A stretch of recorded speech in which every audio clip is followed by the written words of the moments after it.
looking at me, leaning on my shoulder, holding my hand and kissing my cheek. I don't know what to do now. Can't look at my phone, cause somehow it knows to remind me that it's over.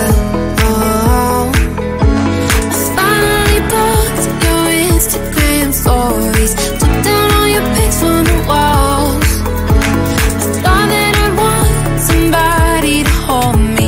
It's not like me to not move on. 1 month in was horrible, and yeah, I couldn't sleep. Then 2, I finally did, but you invaded all my dreams. Then 3, I felt like dying, and then 4, I couldn't breathe.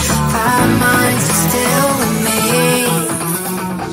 I still play our songs in the car, and I still check my phone, think you're calling. I still sometimes pretend you're here when you're not.